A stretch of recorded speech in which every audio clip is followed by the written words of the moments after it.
Works to do that, because there's an email saying that she was sent to do this. To do what? To lie about the stance of the Van Nuys Neighborhood Council. This is an email from Ms. Hopp saying that she was sent to that board meeting. I want to know who it was. And that's actually something more important, is who sent you, Ms. Hopp? Who sent you? Mr. Lynn, you're recognized. That's an excellent question. Who did send her? But no, she can answer or not answer. My statement at this point, quite frankly, is Mr. Wilecko, who I fully support, has gotten this petition. It's on the agenda. It says what it says, and I think we should have an up and down vote on it, on its merits. All right, we're going to open it up to the public. Mr. Hopp, you have a speaker card in, so I'm going to recognize you first, and then we'll just... I wasn't going to, but You're allowed to speak once we're done with this. Okay. Richard Hopp is I recognized. wanted to say that. Board Member Lynn is correct, Okay. without hesitation. The issue is, what was the effect of Board Member Hopp doing what she did or did not do? Did it affect the vote? Did it affect other people's constitutional rights to have something built across the street from their house? Or people that, or individuals or stakeholders that need the fire department near that area? We will never know. Question was, did it affect the vote? And that was never addressed. That was never investigated. Did those individuals that voted, did she influence the vote? I don't know. And that's what the problem is.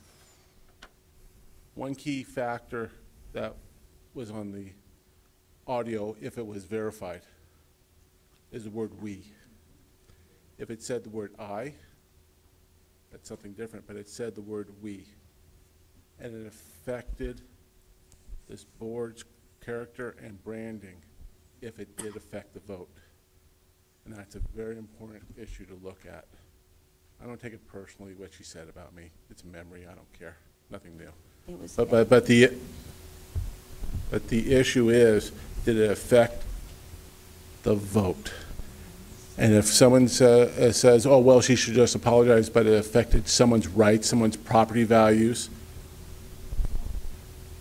that's an issue. Thank you.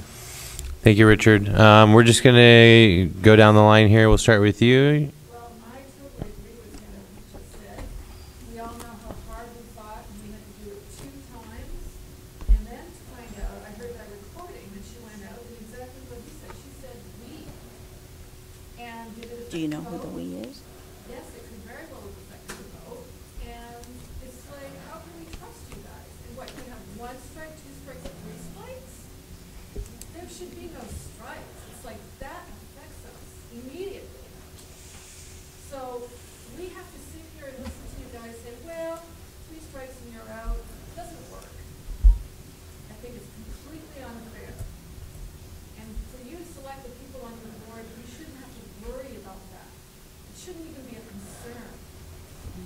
So yes, it affects us, and I'm very upset about it. Yes, ma'am.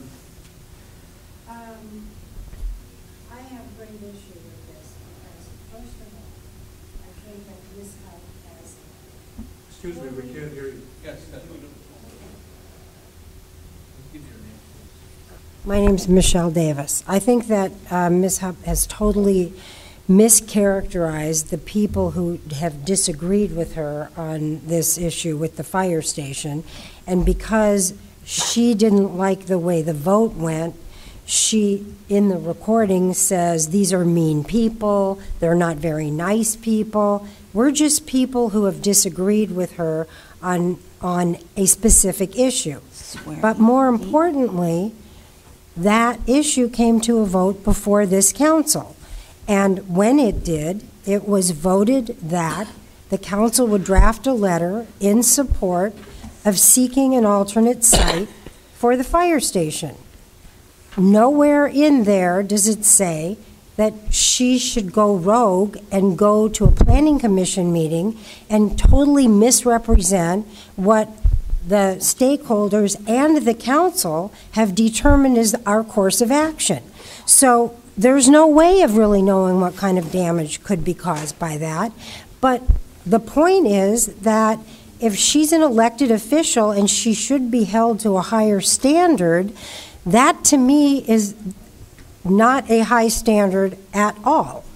I feel that her behavior is extremely unbecoming of a board member, and certainly not someone that I would expect would represent my needs as a member of this whole neighborhood. So I'm very much in favor of having her be removed. Thank you very much, Miss. Does anybody else? Let's hear from Miss Schertzer. Maria Schertzer, you're recognized.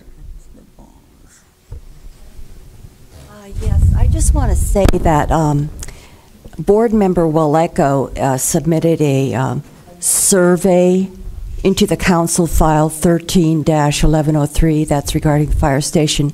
And I really think it's unfortunate that the board members didn't do their due diligence and fact check the survey that Mr. Waleko submitted as factual to the public comment in the file.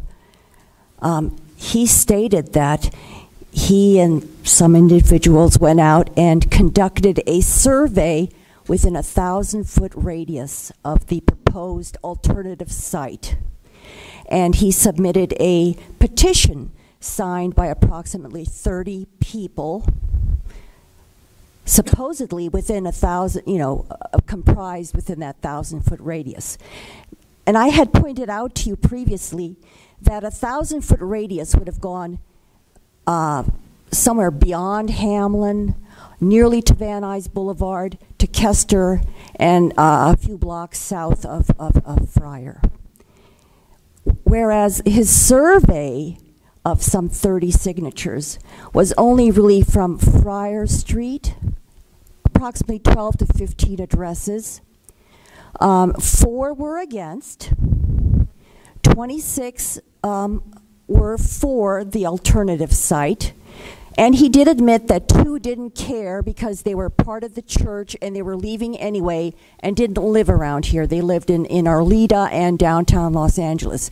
So factually, it was only 24 people that he got signatures from, whereas if he had conducted a survey of a 1,000-foot radius, as he stated in his survey, there would have been thousands of people he would have had to get opinions or signatures from. He didn't. Yet he stated in his survey that he submitted to public comment in the council file that it is clear that the majority of the residents of the survey area, a 1,000-foot radius, which never happened, support the alternative site. So if someone wants to get picky about what's said and how accurate or truthful or not truthful something is, I think Mr. Waleko should be the first subject of investigation because he submitted basically a Mickey Mouse phony survey as factual into the council file. That's all I have to say. We're going to hear from the Honorable Mayor of Van Nuys first. Yes, thank you, President Thomas. You've spoken more than once. The one thing that we do want to remember is as the board is elected and the trust is put into everyone on this board, there were times in the past that a few people did speak out of turn and they were talked to. It never came to a vote of this nature. However, the behavior was either corrected or the person ended up leaving the board.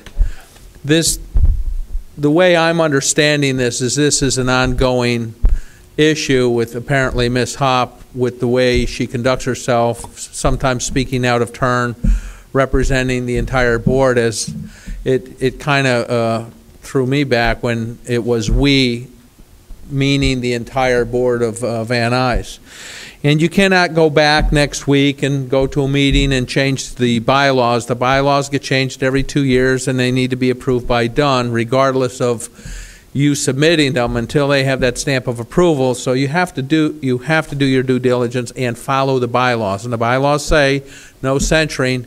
You're to remove a board member in the certain protocol that's taking place. So with that understood, remember, it's not only Ms. Hopp's face, it's everyone's face that the stakeholders look to. And if one falls, the rest of them aren't far behind. We need to stand as a united unit as the Van Nuys Neighborhood Council.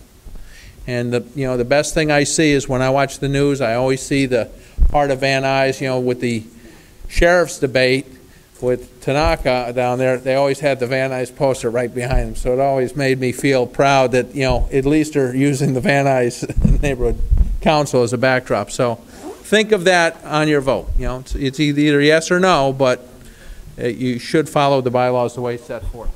Yes, ma'am. They're assuming, they can't assume, say that. Most of you know me. My name is Beverly Simpson, and I would like to just address what Ms. Hopp said downtown, because I believe there are some facts that need to be straightened out. On a recording, she said that those people don't even live across the street. I live across the street. I think all of you know that my house is the one that faces the door to the fire station. So that was an incorrect statement. She also said that those people want double-paned windows and walls. I have never asked for that. I don't want that. I've never spoken to a politician about it. I've never spoken to any of you on the council about it. I've never stood here and said, we want a wall. I've never done that. So when she says those people, I'm one of those people, and I live across the street. There's one more thing I'm going to just mention that speaks to Ms. Hopp's character. On your last election, I came here to vote. I was unfamiliar with a name on there. I know most of your names, but there was one person running, and I didn't recognize his name, and I stood there with my paper. And Ms. Hopp said, she was there, and she said, what's wrong? And I said, who is this person? And she said, come with me around the corner, because I can't tell you here in this building. Come with me around the corner. So I left the building. I walked around the corner with her. I'm not familiar with the voting protocols. I just followed her. And I said, who is this person? And she said, oh, don't vote for him, vote for this person. Oh. And then she saw Mr. Lynn's name, and she said to me, don't vote for him, he's a lawyer. I just made my own vote, but I just believe that speaks to her character as far as fair voting. It speaks to her character that she would take me aside and try to tell me which way to vote. And I never mentioned it before because, in contrary to what she said about me, I am a nice person, and I didn't want to get her in trouble. I didn't want to bring anything up. But she said to that city council that we're not very nice people. And I take umbrage with that, Ms. Hopp, because I'm a pretty nice person. And I haven't had anybody say that about me in a long time. And I think she's misunderstanding anger for passion sometimes, that we're very passionate. And one last thing, in regards to the woman that no one knows who she is, who came pretty close to Neri Martinez. I have no idea who she is. She doesn't represent my group. So when people think about that woman almost attacking Martinez, I have no idea who she is. I didn't meet with her. We don't know who she is.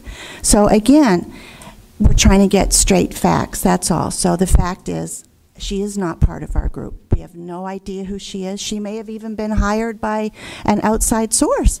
But before you associate her with our group, she is not part of our group. And that's all I need to say tonight. Thank you. George. Hello, my name is Jacob Lynn. I'm a resident as well of the homes where the fire station will be affected. Obviously, it's not about the fire station. This is about Treasurer Hopp's decorum and her conduct that I've seen every time I've been here. And I have to say I think is unacceptable. Not only the fact that personally in this council, the fact that what she does breaks all the rules of conduct and decorum laid out by this council, but also the fact that when she went to the city, she not only misrepresented all of you, but also flew flew in the face of fact and record that exists. The fact that we are also misrepresented as well is egregious. The fact that we're talking about 3 strikes, it shouldn't be brought up. This is such an egregious offense that this should be a zero tolerance policy issue. It's as simple as that. Thank you. Thank you, Jacob. Candito, and then Kathleen. Mr. President, this is probably the hardest issue that I've ever had to deal with. Please go to the podium. This, again, is one of the hardest issues I've ever had to deal with in all the years that I've been in, because there sits a wonderful woman, a really kind, but things have happened, and all I can do is ask you to look at, we swore in 2 people tonight, and go over what you swore to do. And one of them is that you represent all the people within your area, and there shouldn't be a boundary. And that's what I've seen is some people think, well, this is my boundary. You're an elected official. You took an oath, and each and every one of you have to look at that oath. And if it's been violated, then you vote one way. If it wasn't violated, you vote the other way. But remember, it represents you. So, again, this is a very, very difficult situation. Does anybody else have anything before Mrs. Hopp responds to the allegations? Kathleen, you're recognized. Okay, thank you. When we were at the May 14th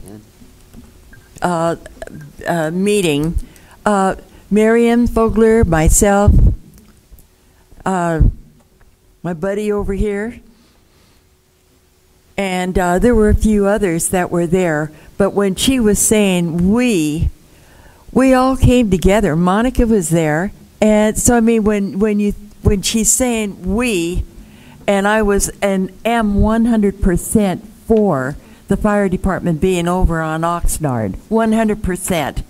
And if it hadn't have been for the fire department engine 39, my husband would be dead. Thank God for the fire department. And if the fire department were there in your area, oh, maybe you might hear the siren for a half a second, maybe 5 seconds as they take off. Okay, but my husband's life was saved. Yeah, it was. Thank God, if you believe in him. All right, we will hear from Miriam. We will hear from Miriam, Donna. Yes. This is the problem with our government. It goes very slow, and unfortunately, I didn't hear anything about it. Hearing about the Fire Station 39 hearing years ago, but if it had been brought up, like I said before, unfortunately, it got passed, and they spent $3-4 million. I'm sorry for you folks. I wish that you could have had redressed it then. You know, but you got to work with the government, and you got to work with the people. And, you know, I mean, I got to support what's best for the taxpayer, okay? That's just my opinion. And I appreciate Mrs. Hopp saying we, and that, you know, because of the tax, because it costs us the taxes. We're trying to save money for the city. Well, thank you very much. All right, Donna, then Bart Reed. He's not getting any. It seems to me like all of a sudden they decide that she did something, huge, gregarious wrong, and then all of a sudden, just without any warning, all of a sudden just kick her off. Just kick her off all of a sudden.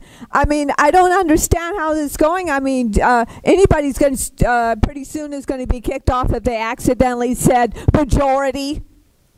I mean, God's sakes. I mean, where does this warning come from?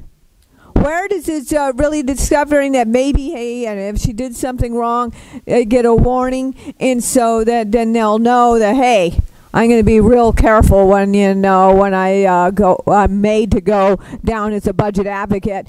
That's what she was doing. Going down as a budget advocate, going to be very careful about what these people are thinking of, and all these people that are favored.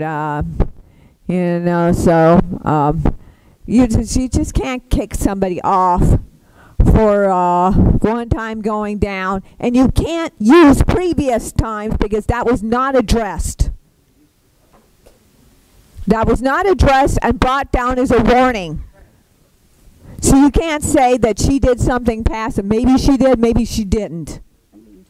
So the whole fact of the matter is, you know, pretty soon the stakeholders will be shown off. So don't remove her. They got to go through a set with warnings and things like that. Thank you, Donna. Bart Reed. Are you the same transportation advocate? I see your emails. Are you the same Bart Reed? Yes. Well, how are you, sir?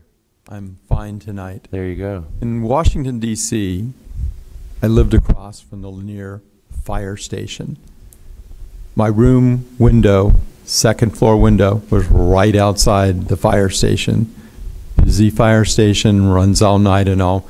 That fire station is in a real urban area, not in suburbia out here on Oxnard Street, but a whole block of 2- and 3-story buildings on both sides of the street, and there's the fire station protecting Where did you the live, public and DC? safe. What, on Lanier? Okay. You know where that is? It's right near. Anyways, it's in near the Woodley Park Zoo, right up the street. You know, you can walk to the Red Line station there. Sure. Anyways, the fire station had a protocol, and this protocol would be something that this council and the community activists here could represent. The fire station simply had a couple of firefighters walk out onto the street before the truck rolled out. They flagged down the street. They didn't have to turn on the truck. They made sure that the street was clear because, you know, we're talking about 8 p.m. to 5 a.m. And there was a protocol that didn't destroy the neighborhood and didn't destroy the community. It wasn't beyond belief. It was just the firemen being civil to the community, having relationship with the neighbors. When I grew up, Fire Station 102 right over here on Burbank Boulevard. I lived behind that fire station. Same thing. My bedroom window was right there. You know, firemen were saving lives. Now there's firemen and firewomen, and we managed to be congenial with them. They had us over there with barbecues and things like that. The firemen in the city of Los Angeles like to be good neighbors. It's really unfortunate that the community activists and the neighborhood council representatives can't sit down and have a mediation. We've done mediation in Sylmar Neighborhood Council when people had issues such as this, and the normal protocol would be a mediation. I really don't know how the bylaws were constructed that you essentially have somebody who's they've stumbled, and you put them in the stocks, you leave them out in the rain, you kill them, or you beat them, or you flog them, or you do some sort of hideous thing. What's with faulty bylaws? I mean, I'd identify this issue as faulty bylaws. If there's no protocol for censorship, really the reality here is to run a neighborhood council properly, there should be mediation. If the neighborhood activists have a concern, why not have protocol to figure this out? This is going to be in perpetuity by their houses. The fire people are going to be saving lives in perpetuity. It could be somebody's autistic child over there that needs the help, and maybe that few seconds will save a life. But the reality here is that we need to bring civility back to this neighborhood council.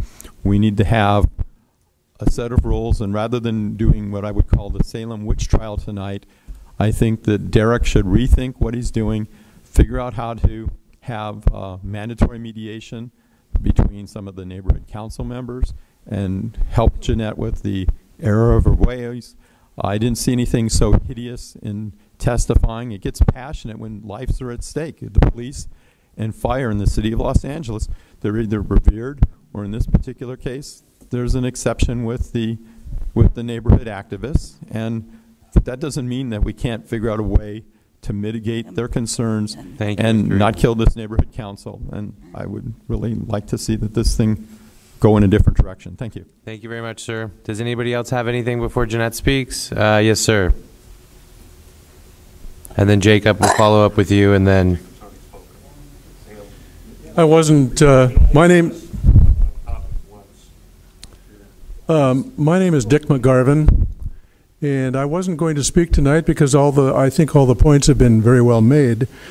And with all due respect to the gentleman who just stood here, I'd like to remind you that the issue on the table is not pro or con the location of the fire station. It's about the behavior of Ms. Hopp. And I feel that she misrepresented us, misrepresented you, And that's really all that has to be discussed. Thank you, sir. Jacob, 10 seconds real quick, and then we'll hear from Mrs. Hop. Just reinforce the points he brought up before. The issue is not about the fire station 39 or any fire station. This is about the decorum and conduct of Treasurer Hop. I just want to make that very clear. Ranting about fire stations or talking about fire stations, good or bad, it's irrelevant to the issue at hand. Thank you. Thank you, Jacob. Mrs. Hop, you are recognized, and you can answer the allegations. And can she also answer who sent her to that meeting? No.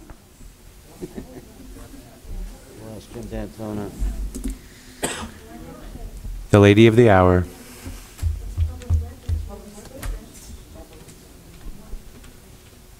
Let's let her address the allegations before her. Ladies and gentlemen, Jeanette Hop. Okay. I will have to say that the characterization of my personal integrity and the fact that my personal integrity is being impugned is really upsetting, obviously. I will also have to say that I don't know how anybody could get inside my head except me.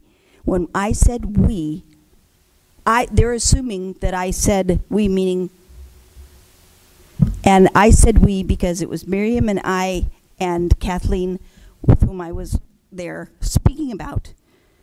The Van Nuys residents with whom I personally have spoken, and the board members who agreed with me, and Nuri Martinez. I did not specify that each and every time. I didn't realize I needed to do that. I apologize for not having specified that. And I did misspeak when I said majority. I didn't remember having said that. But I will tell you, and I know I wasn't supposed to talk, but I'm sorry, you have to forgive me, but I just can't let this go on without saying something. But I will tell you that that tape has been edited, because one of the very first things that I said after I said who I was, I said, I'm telling you that I'm not related to Mr. Hop because of his reputation. I didn't use that word reputation, but I said because of his prior dealings with the city. And I did say, but I believe his heart is in the right place. Did anybody hear that? No, but I said it. So I'm telling you right now that that tape has been edited, and I don't appreciate that. I will also tell you that taking and putting the logo on the top of that petition is prejudicial. It's inflammatory.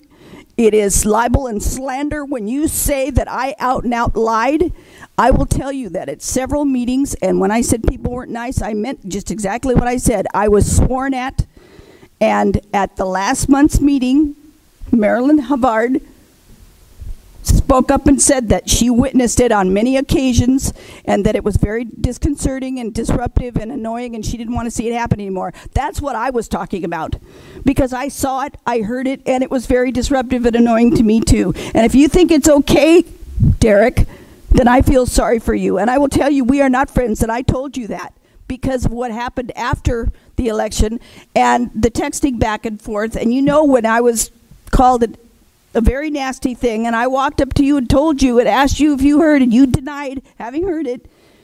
And then I asked you to speak to that person, and you refused to do that as well. And that ended our friendship. So for you to come before the executive committee and to come here and say you're a friend of mine, that to me is a bold-faced lie. And some of the other things you said were not true too. And what Maria said was my repeating something that was said to Paul and Ann by Mrs. Lynn, not me. Okay, so I'm going to tell you I'm sick and tired of being mischaracterized and things being said that are not true.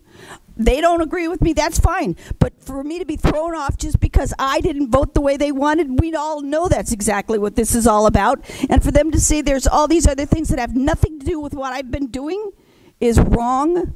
And I'm sorry, that's all I can say. I can't believe that this is happening. I can't believe that you think that it's okay to throw someone off because they made a mistake. Well, my dad was a very wise man, and he told me that's why razors are on pencils, because no one's perfect. And I defy any one of you in this room to say that you're perfect and you've never made a mistake, because if you do say that, you're liars. George. I did.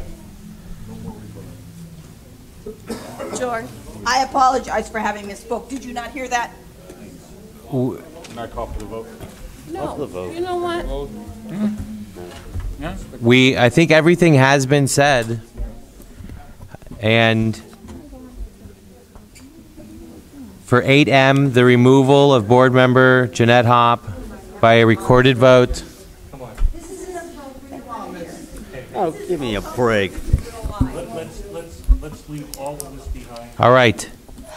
So what we are going to do is, and Maria, the procedure set forth was everyone speaks and then Ms. Hopp speaks. So I'm not, we're just going by procedure.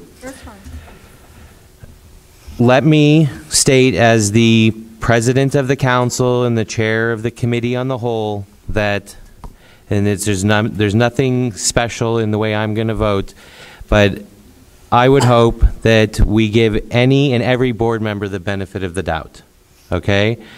A council member should have the opportunity to apologize, and there is an expression that, you know, the person backpedals faster than a politician. Okay? Mr. President, I apologize. I'm speaking out of turn because you use the term benefit of the doubt. There is no doubt in the situation. There is a recorded testimony of Ms. Hopp lying directly on film, on tape. What I'm saying, there's no benefit of doubt. There's no doubt. What I'm saying is that she should have an opportunity to apologize just like any and every board member up here. If this happened to any one of you, I would take the same position. Whether it be Derek or Penelope or Maria, we're all human. We are allowed to make a mistake and apologize for it. I did like Lizette's suggestion that we send a letter to the Board of Public Works clarifying the actual VNNC position. Okay? This board did vote twice for a community impact statement to move the fire station to 5 or 6 different places. I know this for a fact because I ran the meeting. I know this for a fact because I did the agenda. And I know this for a fact because I was the one that personally submitted the community impact statement, and I voted for it twice. So, as the chair of this council, that actually happened. Ms. Hopp did misrepresent the VNNC position to the Board of Public Works. Lizette's idea of sending the letter to the Board of Public Works clarifying our position is genius, and I support that. I also want to go on record as stating that I would like to establish the procedure for censure. With that, I call for a vote on 8M. Seconded. Mr. Secretary.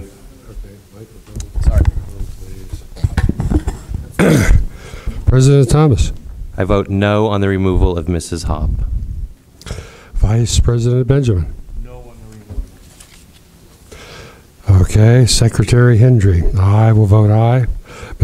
Okay, Ms. Havard. No. Ms. Meyer. No. Mr. Lazarevitz. No. Okay, Mr. Martin. No. Mr. Guevara. No. Ms. Skelton. Yes. Mr. Camara. Yes. Mr. Waleko. Yes. Mr. Anand. Not? I'm going to vote no. Okay, Mr. De La Cuesta. No. Thank you. Ms. Padden. Kathleen. We're voting. Yes or no to remove me? No.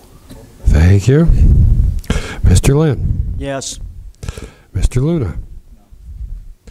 Mr. Marabi. Mr. Marabi is... Yes, I'm just thinking. 1 minute. No. Okay. Ms. Arzola. Abstain. Okay.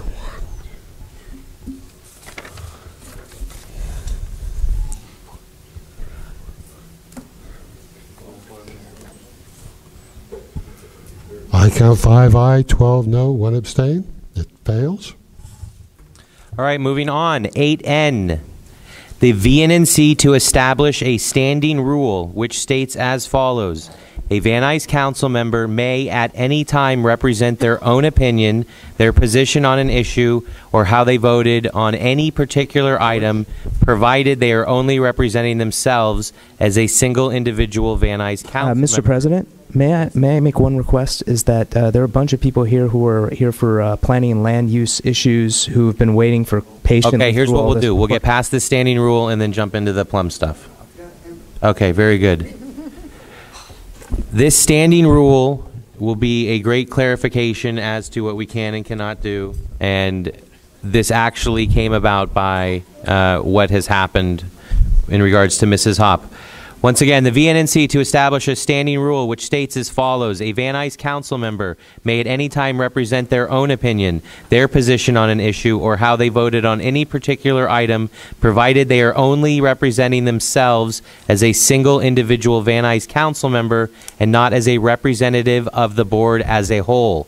Additionally, when needed to and advised to do so, a Van Nuys council member may represent the board as a whole, provided they are elected to do so before said particular event, gathering, or meeting.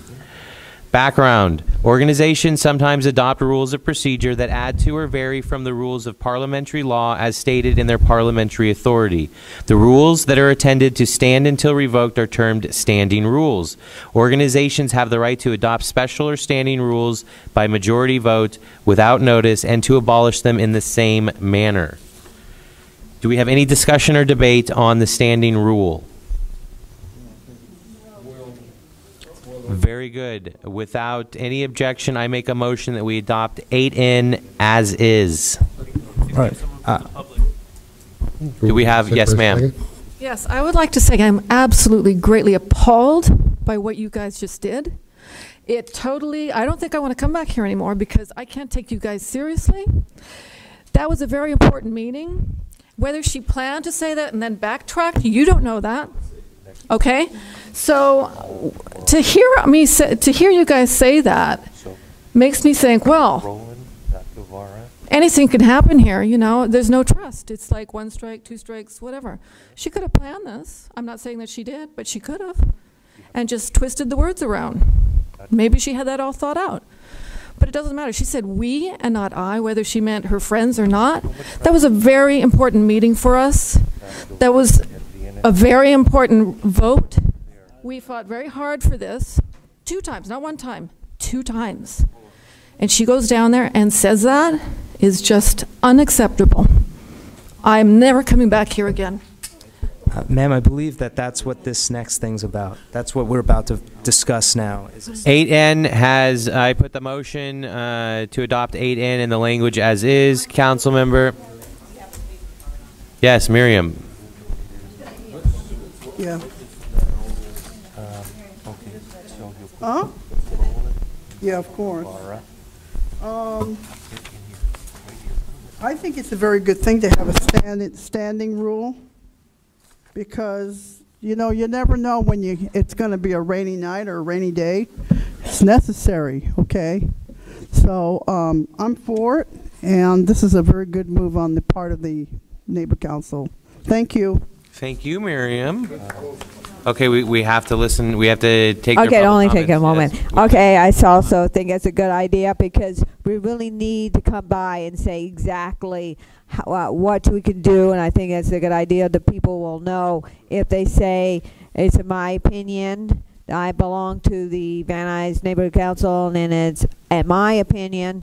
So that way you don't come up and bring out. So yeah, I think this is about time. After what happened, we've got to come up with something like this so that this won't happen again, so everybody knows exactly how things are done. So thank you for coming up with something like this. I think it's good so far, so hopefully it won't hit me on the bottom of here and it'll be bad, but it looks good.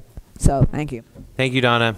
And with that, Mr. Lazarovitz seconded the motion. I call for the vote, Mr. Secretary, on 8N. President Thomas. Yes. Vice President Benjamin. Yes. Secretary Hendry, aye. Treasurer Hopp. Aye. Ms. Havard. Yes. Ms. Meyer. Yes. Mr. Lazarovitz. Yes. Mr. Martin. Yes. Mr. Guevara. Yes. Ms. Skelton. Yes. Ms. Skelton? Yes, okay. Mr. Camara. Yes. Mr. Vallejo. Yes. Mr. Anand. Aye. Mr. De La Cuesta. Ms. Padden. Yes. Mr. Lynn. Yes. Mr. Luna. Mr. Marabi. Ms. Zarzola. Okay, unanimous. Very good. I did say we're going to jump right into the planning and land use stuff. On 8.0, the special committee, Richard, you had a thing on that. Can we just briefly touch upon that, establish it, and then move on? Is that okay? We're going to do 8.0 and then get into the planning and land use. 8.0 is the Van Nuys Neighborhood Council to create and establish a special committee with a 90-day sunset clause addressing street vending in Los Angeles. Mr. Hopp. You're for it? I'm for it, but my only position is I'll do it as an advisory role and so forth. I'm not going to subject myself to under the Public Records Act. There will be very strong opposition and so forth. So if you needed me as an advisory role or an amicus or something like that, that's not a problem. I have no problem doing that, but I will not be willing to be listed as just a board member. Fair enough. I've chosen to chair the committee. Okay, but I'm not. I got it. Okay, so that's it. With that being said, I make a motion that we adopt 8.0 as is, the Van Nuys Neighborhood Council to create and establish a special committee with a 90-day sunset clause addressing street vending in Los Angeles, with our esteemed Vice President to chair the committee. And I will need help on this, so I need several of you to step up. All right. Seconded. Very good. Second by Paul Anand. Mr. Secretary, I call for the vote. Does an appointment need a vote? But okay. Unless it's a unanimous. I think it's unanimous. Let's ask. Do we have a unanimous consent on this vote? No objections, no... I'm sorry, Mr. President, we said we weren't going to take a vote like that till next time. I mean, changing the rules now, it doesn't make any sense. I call for the vote. Okay. Yep. President Thomas? Yes. Vice President Benjamin? Yes. Secretary Hendry, aye. Treasurer Hopp? Ms. Havard? Ms. Havard? Yes. Okay. Yes. Ms. Meyer? Yes. Mr. Lazarevitz? Yes. Mr. Martin? Yes. Mr. Guevara? Yes. Ms. Skelton? Yes. Mr. Camara? Yes. Mr. Vallejo? Yes. Mr. Anand? Mr. De La Cuesta? Ms. Padden? Yes. Mr. Lynn? Yes. Mr. Luna? Mr. Marabi? Ms. Arzola? Okay, thank you. Unanimous? The motion passes unanimously. All right, getting into planning and land use. Jerry is... Yes. Are we? Is this Regina? No, this is for Okay, what order did you want to go in, or we'll just go down the list? Okay, so item 8P 14401 Valerio Street, asking a letter of support to change an R1 zone into an RD 1.5 zone for a small lot subdivision. Planning Committee asks at the previous meeting to outreach to the neighbors for their input, reduce the amount of units to allow for guest parking in open space, and revise the design of exterior elevations. Regina Minor. That was misspelled. Okay, Regina Minor, you're recognized. Yes, and we've done just that. The unit count, lot count, is down to 7 versus 8. We worked with the Plum Committee and we worked with the council's office as well. As far as the layout of where the guest parking is, we are providing that. We're not asking for any increase in height. We did change the exterior of the possible design, and we actually reduced the density to an RD2. Does anybody have any questions for Regina? How many bedrooms are these per unit? This is, I believe, will be to 2 to 3 bedrooms maximum. So the ones with like 2 parking are like 2 bedroom, and the ones with 3 parking are like 3 We're bedroom? providing guest parking, so Oh, okay. on site, yes. Oh, great. Yeah, thank you. I'm sorry? Well- It's on the, each of them has, they are each on the average of 2,000 to 2,800 square feet. That's why we decided to reduce the Okay, very density, good. and we're not asking for an RD 1.5, but we downed it to 2. And we're also dedicating the whole Runnymede that's going all the way through, because the owner actually owned it all the way through. So we're dedicating the whole street to go around. Do we have any objections to this project? I'm sorry, sir? I was just asking the council. Carino, this came out of your committee just fine? Yes, the only thing that Your knees were done. You're getting physical therapy. You're getting physical therapy. Yeah. Yeah. They shouldn't have waited 4 months. That's not what you're getting. Which is what we did. But, go ahead, sorry. And I know that you have a certain height limits that you have to do as far as. We're good at 30 feet. I also actually suggested that if the board wishes, we could ask planning at the hearing to add, or you can recommend in writing, to add once we are in design permitting stage. If the board wishes to look and see what it may look like, we have no problems as far as the exterior and all that. Because we have to work with you anyway, so it doesn't really matter. Yeah, we're literally at the tentative stage. Plans have not been drawn up, so that's where we're at. But we have absolutely no problems submitting it for your review at that time, once it's tentatively approved. To this project? Yeah, because I think. Absolutely fine. I don't have an issue with that at all. Does anybody else have any questions for Regina? Without objection, I make a motion that we adopt 8P as is and give this nice lady a letter of support. Do I have any objections? All right, I make a motion that we adopt 8P, the language as is, seconded by Councilmember Lazarovitz. Mr. Secretary, I call for the recorded vote. Okay, President Thomas. Yes. Vice President Benjamin. Yes. Secretary Hendry, yes. Treasurer Hop. Aye. Ms. Havard. Yes. Ms. Meyer. Yes. Mr. Lazarovitz. Yes. Mr. Martin. Yes. Mr. Guevara. He is left the building? Okay. Ms. Skelton. She left, and Derek is giving her a ride home, and he's going to be back in 5 minutes. Okay. Mr. Kamara. Yes. Mr. Waleko is out. Mr. Anand. Aye. Mr. De La Cuesta. Yes. Ms. Padden. She just left also. Mr. Lynn. Mr. Lynn? Yes. Okay. Mr. Luna. Mr. Marabi. Yes. Ms. Arzola. Yes. Okay.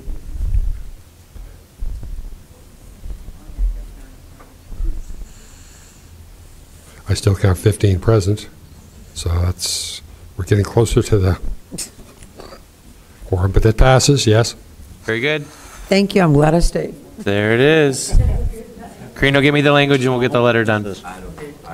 All right, moving on. 8Q, the River Project. Presentation of the River Project, asking the VNNC to write a motion letter to the mayor and council representatives in our district area, a citywide program to get communities from different council districts to capture, conserve, and reuse water in LA by converting usable or contaminated water away from storm drains and the Los Angeles River that flows into the ocean. Jessica Sanchez will explain different ways to conserve water by gray water systems, collecting cisterns, and other means of reusing water. Jessica Sanchez, you are recognized.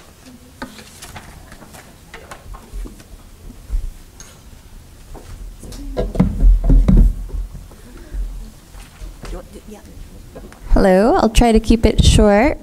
My name is Jessica Sanchez. I'm working with a nonprofit called the River Project, and we are working towards a healthy LA river, nourished by a healthy watershed. Right now we're working on a program called Water LA that shows residents how to capture, conserve, and reuse water through hands-on workshops. Our initial project was in Does that work? There we go. So our initial project was in Panorama City. We worked on 25 homes adjacent to the Woodman Median project. Each home has one of our key strategies for capturing rainwater. The Woodman Median used to flood a lot, and that's why it was chosen for this project. It also has monitoring stations, which is why the adjacent area was targeted. These guys, I don't have one. This map shows you the project area. You can see each dot is a project at a property. We also worked in Studio City. The Studio City project was funded by the Department of Water and Power. The Panorama City one was funded by the Coastal Conservancy. In Studio City, residents got up to $500 in materials, and all labor was covered through volunteer efforts. The reason we're doing all this is because a healthy watershed allows for water to percolate into the aquifers. So right now we have these aquifers that are sitting and are empty, and the mayor has said that he wants local water supply imported water to be cut in half by the year 2050. So this supports those efforts. And currently, this is more of what our system looks like. There aren't really any opportunities for water capture. And when there are opportunities to capture water, for example, a 1-inch rainstorm, we're throwing over 7 billion gallons of water away. So the key strategies that we are implementing through Water LA are rain tanks and cisterns, rain gardens and rain grading, parkway retrofits, gray water systems. We're breaking up hardscapes, putting in infiltration trenches, and creating native and edible landscapes. So when we do the workshops, we show residents the different strategies that they can implement. And when residents choose, for example, a rain tank or a cistern, we show them how to measure the roof, to measure what size rain tank they're going to need. Because a small rain tank, like the one on the top right, will actually overflow in a typical rainstorm within minutes. With the rain grading and the rain gardens, we show you how to grade your property for water capture. The picture on the right is a property in Panorama City during the rain in February. The stones to the left are actually covering up a gutter that is feeding the rain garden. The parkway retrofits are new to Los Angeles. Arizona has been doing them for years. We're working with the city to legalize them. So this is a pilot program, and this is how we were able to do them. But what a curb cut does is, you can see in the left photo, the wet area on the left is actually dry weather runoff. So somebody was watering their lawn, and all of that water went into the parkway and is percolating. So the rest of the street stays dry. And with gray water systems, we actually worked with the city to cut the cost of a permit from your shower and your sink to your landscape from $1,000 to $100. And we actually do a lot of laundry to landscape systems, which don't require a permit at all. And with permeable surfaces, we encourage things like Hollywood driveways or curb cuts. You can't see it on the right, but we broke up that driveway and puzzle pieced it back together. And infiltration trenches are also a really simple thing homeowners can do. You just cut a sliver out of your driveway. You put in these boxes to create a void space, fill it with gravel, and you have a space for water capture. So if you guys want to check out the different projects that we've done in Panorama City, you can drive around the neighborhood off of Roscoe and Woodman, and each house will have one of these little signs that lists all the different projects that we're working on. So through Water LA, we're working on how-to guides that homeowners can access online if they want to implement any of these projects. So at every workshop, everybody gets this packet.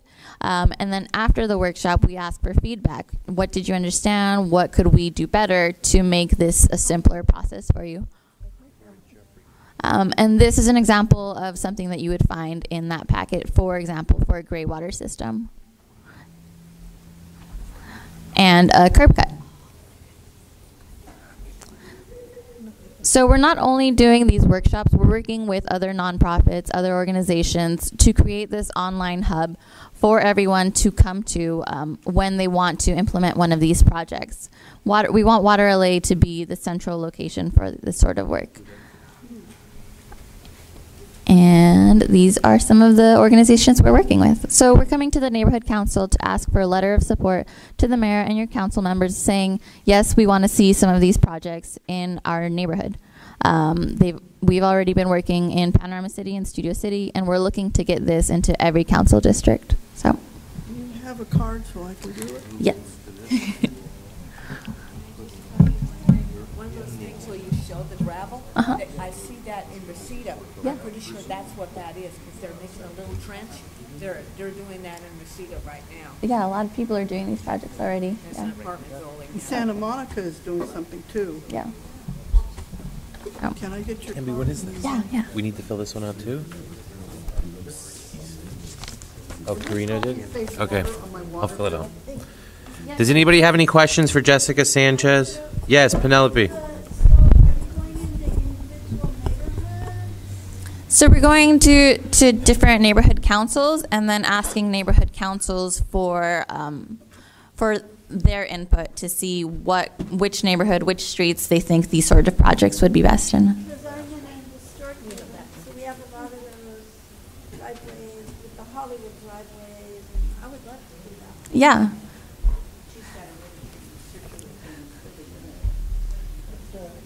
I know, Jessica, I asked you if we could get like a list of any homeowners or homeowners as far as wanting to go with this program in the area.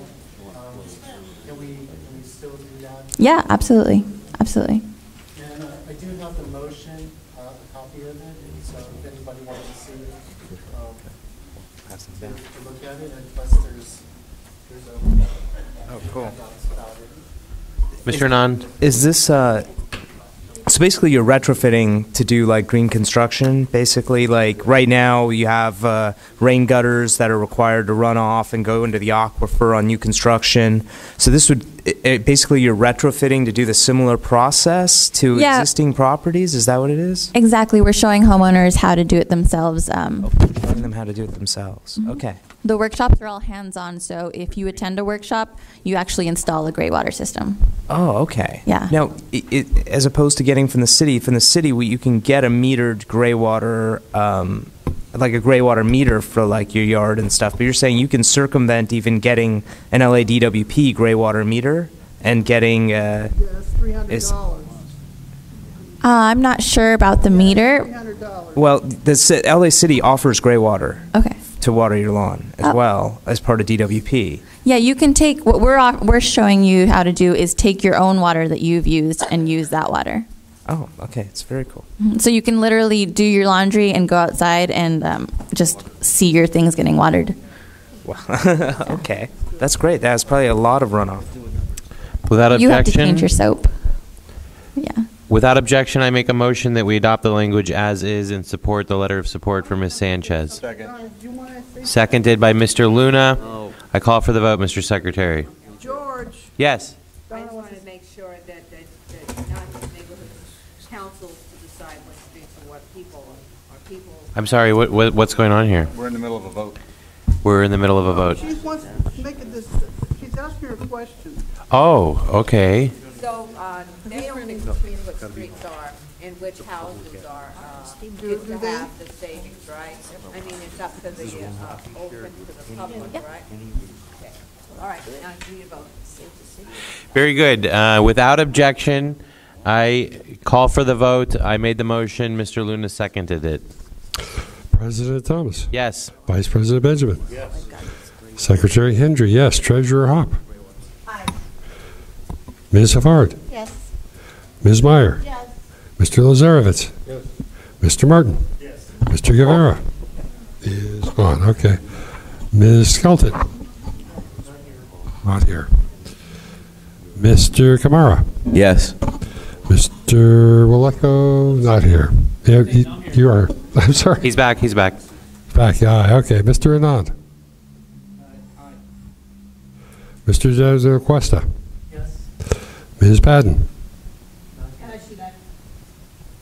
Mr. Lynn. Aye. Mr. Luna. Mr. Marabi. Ms. Arzola. It passes. Very good. Moving on. 8.